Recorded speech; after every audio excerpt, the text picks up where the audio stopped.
Spojili históriu so sprejovaním, odolať vraj dokáže málo kto.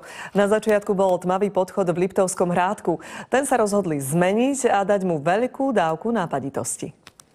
Keďže železnica rozdeľuje Liptovský Hrádok na dve polovice, tunajší podchod je akési korzo. Tmavý tunel si ale pýtal oživenie, potom prišiel originálny nápad spojiť moderné sprejovanie s dávnou históriou. Vybrali sme zhruba 30 dôležitých objektov, ktoré dokumentujú históriu Liptovského Hrádku.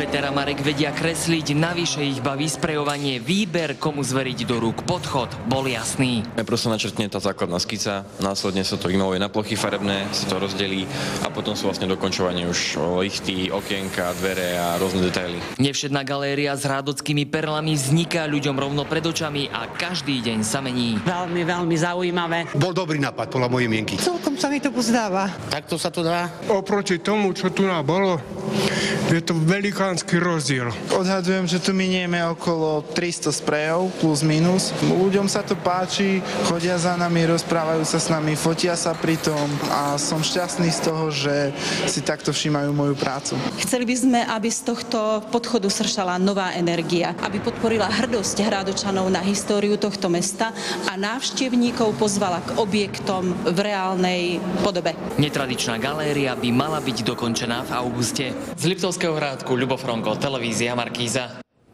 Dnes večer si chce televízia Markíza uctiť pamiatku Antona Dobeša a Petra Šperku, horolezcov, ktorých brutálne zavraždili teroristi v Pakistane.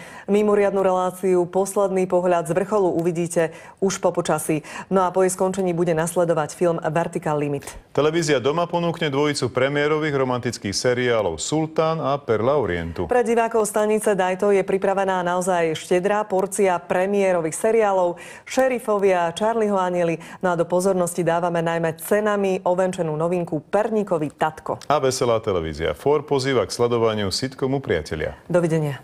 Majte sa pekne, dovidenia. O chvíľu štartujú športové noviny s novým expresne rýchlo zvoleným kandidátom na trénera futbalovej reprezentácie. Je to operácia o poctivej robote. Idem robiť to, čo mám rád, idem robiť futbal. Pocity Petra Sagana, ktorý na Tour de France zbiera druhé miesta, si dnes vyskúšal aj Peter Velič. Utužovanie partie hokejovej reprezentácie dnes pokračovalo v oblakoch Tatier. Sledujte aj veľkú radosť v športových novinách.